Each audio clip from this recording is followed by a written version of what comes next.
Good evening, everyone, and welcome back to PyroFalkon's Let's Play Extravaganza, where it's your Let's Play 2. Today we are starting Evil Genius. Don't blink. I have covered this game before, but this time we are doing Extra Evil Edition. What does that mean? We will get right into it. I'm going to choose Maximilian because there aren't too many Let's Plays out there with Maximilian. The Asian guy, whose name I've forgotten even though I've played this game a million times, is sort of the pro character. He allows you to get away with more stuff early in the game. And Alexis is sort of the rookie character, the newbie character, because she has this big range of effect to make her minions happier. So I'm going with Maximilian because not that many people go with him. So what makes this the extra evil edition? This game is now slightly modded. I've put in a widescreen fix, as you can see, so we don't have to have any black bars anywhere. I'm also going to cheat like crazy. Plus, the bonus CD has been installed, which I didn't have before, so now you're going to get to see a different henchman. We have to follow the game's the game's pacing for a while here, so bear with me while I set up my opening moves. Now, once again, I have beaten this game already. If you are interested in seeing it beaten legit, there will be a link to that playlist in the video description. This game was requested as the Game of the Month, the Viewer Game of the Month, by the fans over on Patreon, so if you want to be part of that discussion, you should head on over to Patreon. A link is in the video description for that as well. And you can donate a few bucks if you are so inclined. If not, no big deal. I will be doing Let's Plays as long as YouTube allows me to do Let's Plays. And I kind of botched this up. So I'm going with a few different strategies than I did the first time. And again, I'm having just a bit of fun with the game. This is, again, not going to be a very efficient playthrough, necessarily. I've still maintained that Evil Genius is far more fun when you're just messing around rather than trying to take it too seriously. And Evil Genius 2 has been announced, and I will be all over that when they finally get it done. Usually I try not to get too crazy about game hype. You know, games are hyped. Sometimes they fall short. So I try not to get overly excited about any news that comes out. First thing I'm going to do is just bust this up to 99. Oh yeah, that's another thing I did. We've increased the population cap. I have completely broken the balance of this game. The cool thing about Evil Genius is a lot of the settings are easily changeable in text files and whatnot, so the population change was just a few simple numbers that I had to change, but it completely removes the challenge. I'm trying to do better in life about having fun with games, because it's always been something that I've struggled with. I've always felt like I'm breaking some sort of unwritten rule when I don't have, when I'm not maximizing my challenge, I suppose. And it's a really unhealthy view. Like, you should have fun with your games. You know, you should have fun. Nobody should tell you how to have fun unless you're hurting someone or something. I mean, there's certainly something to be said about not wanting to cheat, especially in multiplayer games. But, like, I've never been the type who gets upset about people who cheat in Sims or anything like that. I don't think cheats are good for strategy guides, but just for your own fun, you know, why not? Why not have a little bit of fun, right? I forgot to put down activation points.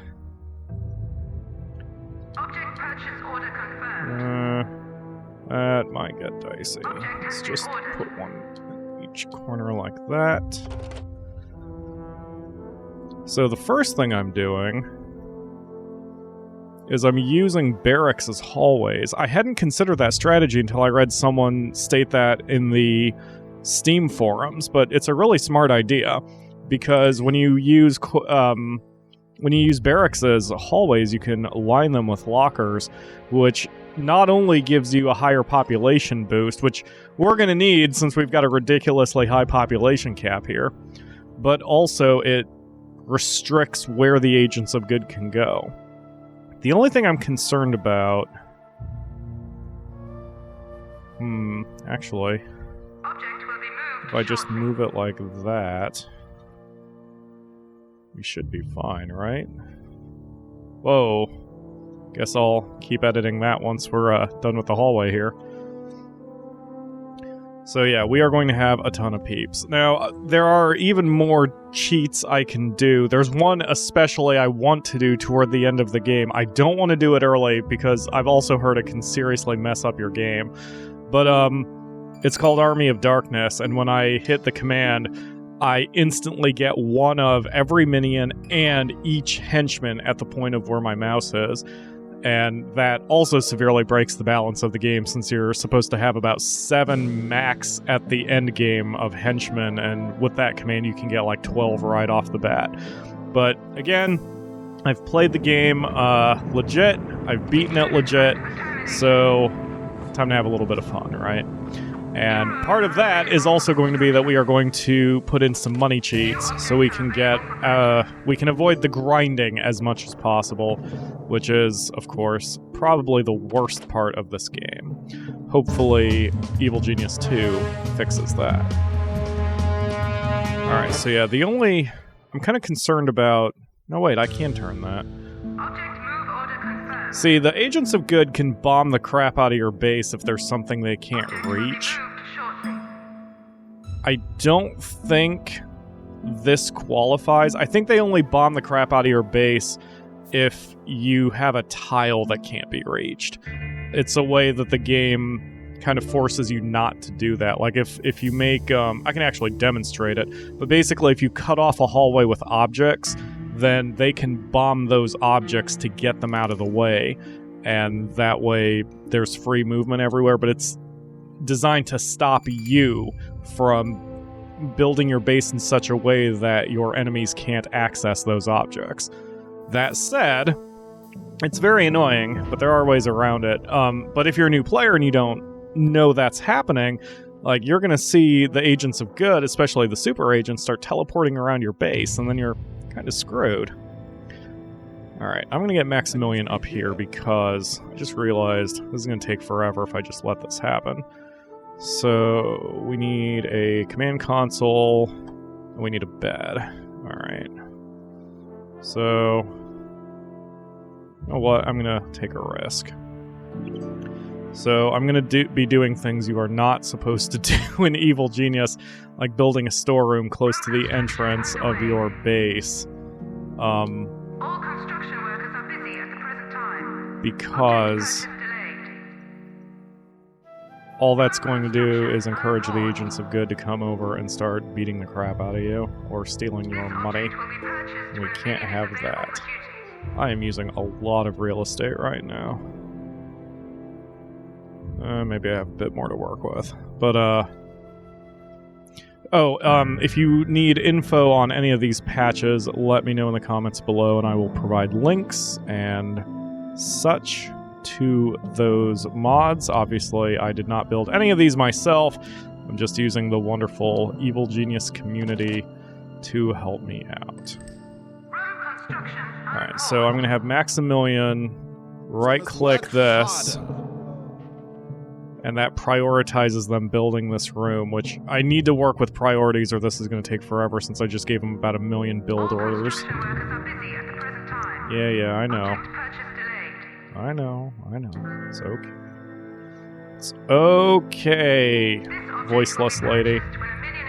I was really excited when they announced, or when I found out about Evil Genius Online, which was a Facebook game, but I didn't realize it existed until literally about 2 weeks before it was going to go down. So I didn't even bother playing it, but it made me sad because I love Evil Genius way more than I thought I would when I initially got it, and I don't know, I've become, it's one of my favorite games of all time, probably in my top 10. Which reminds me, I need to redo that video one of these days. But I always wanted to revisit it, and regular fan Ryu D especially wanted me to do this extra evil edition, breaking the game and having a little bit extra fun with it.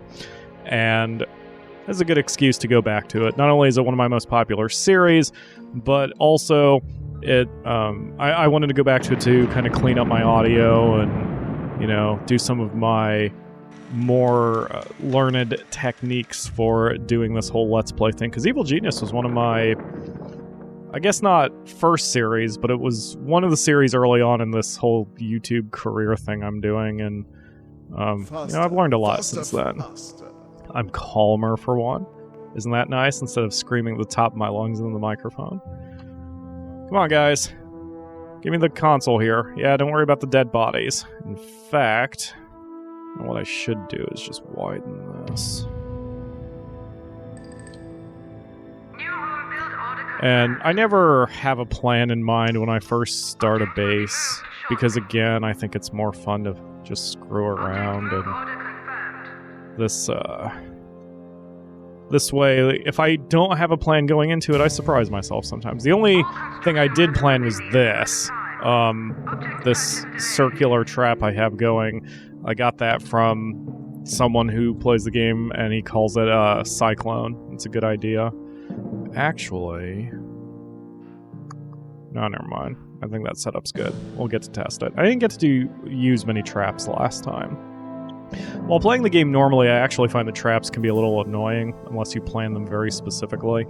And I also didn't do the fake hallway trick, which I will do probably on Island 2 here. Basically, you just make a fake hallway, throw in some doors, make it loop around itself a few times, and it makes the Agents of Good super confused, and they just hang out there and leave you alone, which is wonderful. But the irony is I don't really have to do that now, because since we're cheating and I have an on-demand airstrike, then, you know, like, check it out. On-demand airstrike. Haboosh! Oh, wait, I didn't put in the code. There we go.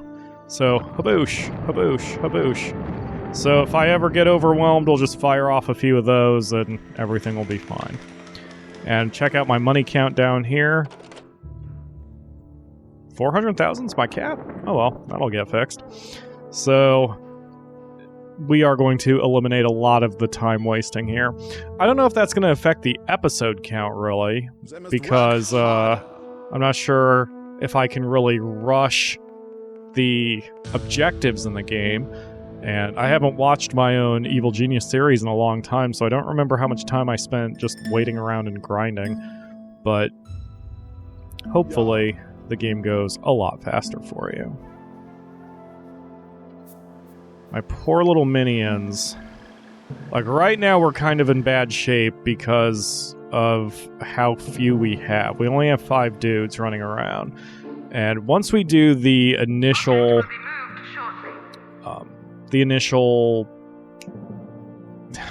objectives. Sorry, my brain's a little tired today. Once we do the initial objectives, I think our population cap's going to jump to 41, and that's going to make this go a lot faster. We just have to get there first. There is also a cheat to fast forward the game, because there are no time controls by default, but I don't remember what it is. Faster, faster, faster. Faster, faster! What is Maximilian's story? Henchmen, events, rooms, interface. I know it's here somewhere. Oh well, I'll find it some other time. Oh wait. Whoa. You are the epitome of evil. Yes, I know I'm the epitome of evil. Here we go. Raised in rural Austria by foster parents, Maximilian did not have the happiest of childhoods. Already the bully's favorite because of his stockiness and squint, the young Maximilian became even more isolated from his peers when he developed chronic stress-related alopecia after a weekend-long ritual beating from his foster father, incurred for the crime of looking at him askew. Such early setbacks have deterred lesser men, but it only made Maximilian stronger. and he went on to found an extremely lucrative industrial empire, fueled by a desire to prove his worth to the world. Yet even with his riches, Maximilian found himself rejected by the friends and beautiful women he thought he could buy. Spurned once more, he turned to misanthropy and began to plot his revenge. If he could not make the world like him, he would have to make the world fear him. Maximilian's industrialist background means he has a strong interest in scientific research. If you play as him, you will get a reduction to any cash incentive payments used during the research process. That's another thing the cheats are going to help for me. Once we get into researching new traps and objects, I can just buy the solutions and the proper combinations, so I don't have to waste time guessing. I used to have a paper, I still have it somewhere, that gives all the combinations in the game. And that's great and all, and I think I actually used that last time. I kept that by my side. But this time we're just going to cheat and buy our way to victory. And again, normally I don't play games this way, and I definitely would not do this if I haven't already beaten it legit, but what you gonna do? I'm gonna have a little fun with it. Yeah. I mentioned before that I've struggled with the concept of trying to break games, and I'm not sure where that comes from. I've always been a person who likes rules, which probably would have made me a good lawyer if that's the career I would have chosen. I like technicalities of rules, and I don't know why. It's just something I've done. It's something I've enjoyed. I don't think all rules are good. I certainly don't think all rules should be followed all the time. But especially when it comes to video games, I feel like breaking the rules was some sort of cardinal sin, I guess? Which is odd because when I was younger, before I started being anywhere near skilled enough to play games, I always used Game Genie. Like, I never played my Super NES games legit. So nowadays, I don't know why it's sort of the opposite, where I don't like putting any mods in any games, even if it's going to make it more fun.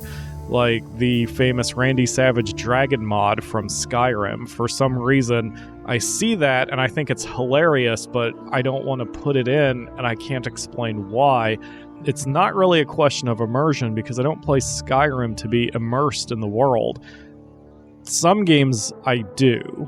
Like, some games it makes sense. Some games you want the challenge, and there's nothing wrong with that either. Like, I don't like modding, for example, sports games. I don't like putting in maximum strength players for all of my team and a bunch of weaklings for other teams so I can cheat my way to victory. That doesn't feel good to me. But there we go. And that... I still only have a capacity of 5. Oh, I need a bunk bed. Right. We're going to have a ton of dudes, so this is going to be a massive, massive barracks. This actually works... Ooh, wait a minute. Pyro had a thinky thought. Let's get rid of the door. Let's get rid of that, but we'll put this here. And then we'll still make a door. But now, there will be nothing in here but bunk beds, which means when anybody rests, they're going to be right by the entrance of the base. Whoops. Yeah, I'll fix it, Karen. Your name is Karen now. Actually, I wanted to name you Linda, and I'm not sure why. There we go. Alright, so I need Maximilian. Get over here and prioritize this. Anyway, so a lot of games I don't cheat on, and I don't mod, even if it makes it better, even if it makes it more fun, even if it's something that I would want. I just have this weird gut wrench like, oh, I'm doing something wrong if I mod, which is stupid. It's so dumb, and I'm trying to get over it. Some games you almost have to, like any Bethesda game, including Oblivion on the PC, all the Fallouts. I mean, they're so big that they're easily broken, and you have to, a lot of times, use mods in order to fix a lot of the broken quests and such. And that's something else I've come to terms with. Pretty much I will never play a Bethesda game I will probably never play a Bethesda game on a console ever, unless I got the game for free or something. I don't know. Anyway, it's been 20 minutes. We have a good start here. We're going to keep going with this base. We haven't really accomplished a lot, but we will have a lot of growth very soon, and that is especially true once we can get our 40 minions. It won't take much longer. Thank you all very much for watching, and I will see you tomorrow for another episode.